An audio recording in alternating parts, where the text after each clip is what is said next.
1 in every 200 teenage girls cuts herself on a regular basis. Lanae Hale used to be one of those girls, and this destructive behavior nearly killed her. Silent war is declared. 6 years ago, Lanae Hale was in the fight of her life. Vision fails when the soul's impaired. The pain she sings about is her own, and her music is reaching listeners everywhere. Whether she's on tour or getting airplay on MTV's hit show The Hills, she bravely shares her story. Lanae Hale used to be a cutter. Her descent into this addictive behavior that's growing among teens at an alarming rate didn't happen overnight. No one really knew all the insecurities I had because I was a girl that I never thought I was good enough, not pretty enough, not worth a lot. I believed it for everyone else, but not really for myself. I had a hard time wrapping my mind around this thing called God's love, which I had heard about because I grew up in church. I had always heard about God's love and His grace, but those things just never really, I didn't get it. Instead, Lanae sought the love and significance she craved in a serious relationship in high school. I received a diamond ring, and he promised that he'd marry me, and so I was like, yes, I found it. I'm in love. This is what I want to do. And so when it ended, at that time, I didn't see it as God saving me from an unhealthy relationship, but more that all the insecurities that had kind of accumulated in my mind about myself were solidified at that moment. What was it that drove you to cut yourself? Because that's painful. I mean, what was going on inside? After the really awful breakup and the different things going on in my life at that time, I began to walk down a road of depression, and it was just this downward spiral of guilt and self-condemnation. I would go through these anxiety attacks, sort of panic attacks, and I'd cry all the time. I got to a point where I was so tired of feeling weak that I just wanted to cut away all my emotional pain so that I could still look like the strong girl that no one could break on the outside. But because of that, no one really knew that I was falling apart on the inside. Did you hear about it somewhere? I mean, what gave you the idea just to cut yourself?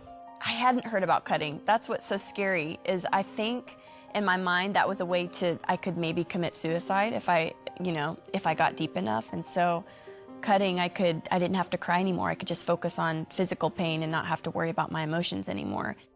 Lanae kept her dangerous habit a secret. When she went away to college, her abusive behavior became more severe. Lanae went from cutting herself with thumbtacks to using shards of broken glass, and finally, knives. Whenever I cut, I would have this voice in my head that would say, go deeper, deeper, just over and over in my head. I was sort of in a trance, and I would just cut, and I'd hear that voice. But I remember that there was just something deeper within me that wouldn't let me take my life. Lanae believes it was God who kept her from taking her life. As a child, she began a relationship with Jesus, but as a teen, her faith became a struggle. In my heart, I loved God, and I wanted to do right. I remember when I would cut, I would pray, and I'd beg God to forgive me. I'm so sorry, this will be the last time, and it wasn't, because I didn't leave it in His hands because I wanted to control my own life. So I think it was a control struggle between God and I. I just didn't want to let Him control. I wanted to fix myself. She sought help from a psychiatrist on campus. In the middle of her first session, Lanae had a change of heart. I just thought, what am I doing? I am trying to get answers everywhere and trying to find this peace that I've had before, and it's nowhere to be found. And I felt like God kind of whispered in my heart, you've had this peace before, what are you doing? Why are you going so far? And I remember leaving there in a daze going, man, what am I doing? She discovered hope in the Bible. I read Psalm 147:3 that says, He heals the brokenhearted and He binds up their wounds. And I was like, really? Okay. I was so excited and so desperate for that.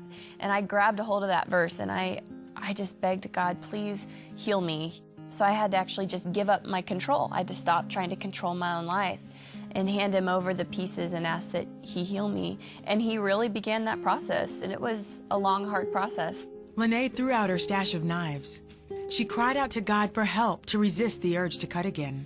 And through prayer and reading the Bible, she grew stronger. That's when the Lord really began to minister began to minister to my soul and began to do the intense healing within me. I get so excited when I talk about it because it's the first time in my life that he began to show me and I began to understand what God's love is and what this grace that I'd always heard about, what it was. I learned that in order to fight these lies in my mind, I had to fill my mind with truth. Just throughout life, we always have to discipline ourselves to read the truth and to fight, because it's so easy just to sit down and die, you know, and just to let Satan beat us up. But man, there's so much power in Christ's name. I really learned the power of who Jesus Christ is. Lanae found the healing she desperately needed in Christ. Through her music, she offers the hope of freedom in Christ to those who are hurting like she did. Please give me one more chance. Oh, I know I don't deserve this, but I swear I won't forget. All I can say is there is that peace that just has washed over me again, that I don't have to wake up in despair every day. I wake up and I have a reason to live, and that's because the Lord's given that to me. And I have hope, whereas I was hopeless before. So I guess I feel that freedom. It is a sense. It's not just words. It's I am free in Christ because his truth has truly set me free.